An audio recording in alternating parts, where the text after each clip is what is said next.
Party has accused the Central Election Commission of being involved in the illegal process of counterfeiting ballot papers for the June 30th election in the Valdez municipality.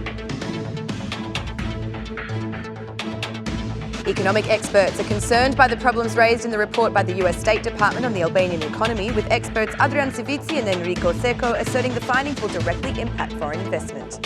Officers who have served for over 25 years in the police ranks can soon retire at the age of 55, as the government seeks to reduce the average age of effectives from 45.6 to 44.1 years of age. It's 6 o'clock on Saturday the 13th of July 2019. Good evening and thank you for tuning in to RTV Ora's English edition. My name is Alexandra, bringing you the only daily update of the local Albanian news translated into English.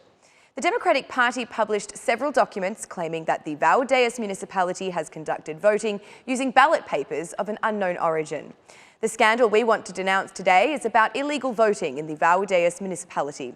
Concretely, with the personal engagement of the Central Election Commission members, voting in the Valdez municipality was allowed to be conducted using counterfeit ballot papers, the origin of which is not known. This is the third scandal we testify to with official documents. We all recall that the election materials at the CEAZ of the Valdez municipality were burned in unknown circumstances. This is according to Edi Rama and his gang in the area, explained the Secretary-General of the Democratic Party, Guzman Bardi. He added that, according to the customs document, the ballot papers arrived at 7:58 a.m. on the day of June 30th, whereas the voting had commenced at 7 a.m. According to Decision 925 of 28 June, the CEC disposed of about 40,000 ballot papers and all election materials, including lists and stamps, said Bardi. Bardi explained that the documents proved a criminal election process was conducted by the Central Election Commission.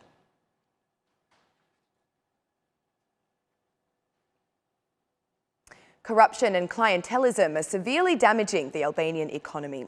These are two of the major concerns stated by a report by the US State Department, which, according to experts, reflect an aggravated situation in the economy. Economic expert Adrian Civici argues that the public-private partnership projects are jeopardising the financial stability of the country. Meanwhile, colleague Enrico Secco connects this situation with the government's adoption of clientelist laws. The US State Department's report is likely to be considered by investors and, as such, is widely regarded as an obstacle to attracting foreign investment. Adrian Civici says that, above all, this condition is also heightened by political instability. According to Enrico Secco, Albania must provide both legal and political security to attract more investors. The Albanian economy has only increased by 2.21% in the first quarter of 2019, a level among the lowest since 2015.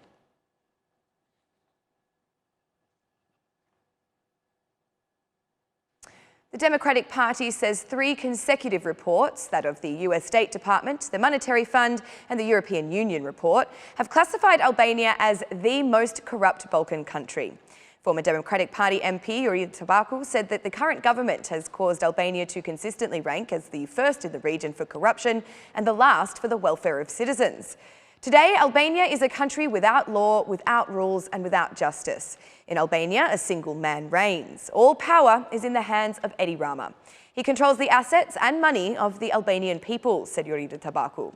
According to the Democratic Party, the first challenge is the fight against monopolies, oligarchy and clientelism. Our battle against the oligarchy, annulling oligarch-named laws approved by the Rama government, and investigating and annulling any corruptive PPP contracts will be the first measures undertaken by the Democratic Party in the early days of government, said Tabaku. The Democratic Party says that there is only one person responsible for corruption, criminality and theft of votes, and that he is Edi Rama.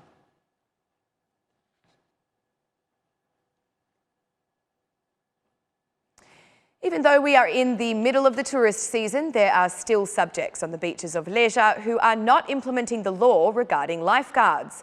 Problems have been raised by RTV Ora since the start of the season and have also been confirmed by the Director of Leisure Police, who has called on the municipality to take measures. Despite the requirements to do so, no observation towers have been erected on the beaches of Shëngjin and Tale in Leisure, and these popular holiday destinations for families remain unmanned. The concern was raised by vacationers at the beginning of the tourist season, but even now, nothing has been done to provide a solution to the safety concerns. Not all entities have met the conditions according to the Council of Ministers' decision on lifeguards or other such measures that should be enforced during the tourist season, said Ferdinand Mara. The Deputy Mayor of Leja Municipality, Enver Hafizi, has announced sanctions will be applied against subjects that do not adhere to the criteria set out in the contract entered into with the municipality, which allows them to operate along the shores. We are in discussions with operators to impose sanctions if they do not erect lifeguard towers, said Enver Hafizi. 2 people have already died on the beaches of Leja this summer season, with accusations being raised that in both cases the deaths could have been avoided if operators had been respecting the laws that provide safety to vacationers.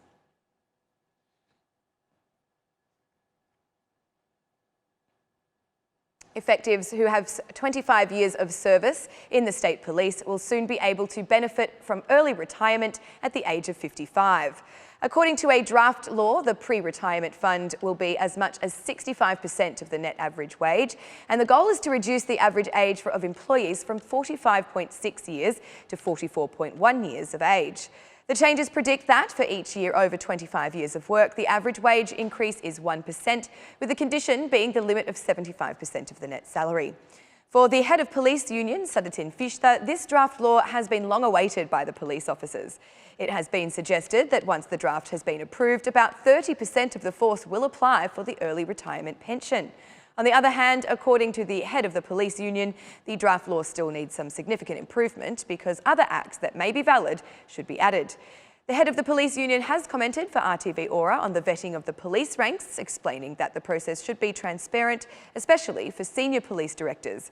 About 13,000 police officers are expected to pass through the filters of vetting, a process that will be carried out at the Palace of Congress and is a part of a broader overhaul of the country's judicial system.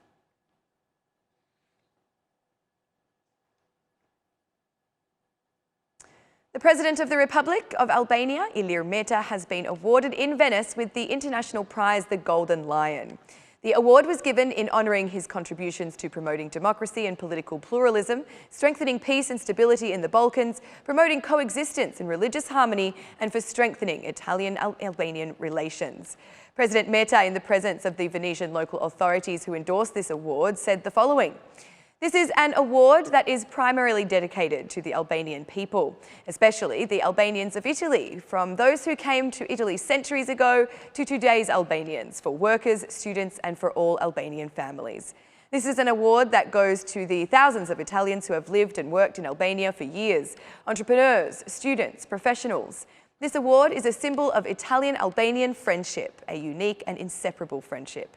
Everything can change in the world, but not geography, and Italy and Albania are united by geography and history. This is an award that goes even to the future of our relationships, the friendship of our youth, who are our hope. I was born 50 years ago in the darkest dictatorship that Europe has known. This is an award which is also dedicated to the moderate leaders of the region who, thanks to maturity and dialogue, have made the Balkan countries, which previously knew only crisis and war, to be closer today to Europe and closer to peace among its people."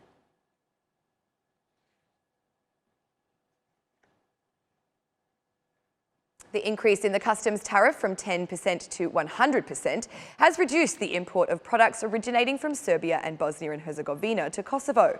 Statistics from Kosovo Customs show that the punitive measures applied by Pristina since November 21, 2018 have resulted in a 98% decrease in imports from Serbia in just 6 months. Belgrade exported about 211 million euros worth of goods in the first half of 2018, whereas the figure for the first half of 2019 fell dramatically to just 3.3 million euros. A similar situation is also occurring in regards to Kosovo's imports from Bosnia and Herzegovina, which reduced by 95% from 36 million euro to 1.6 million euro. The Kosovar government is determined to keep the tariffs against the two Balkan neighbours in force as long as they refuse to acknowledge Kosovo's independence and EU integration aspirations. They continue to maintain this stance despite international pressure, with all advice being that priority should be given to the Pristina-Belgrade dialogue and not unilateral decisions.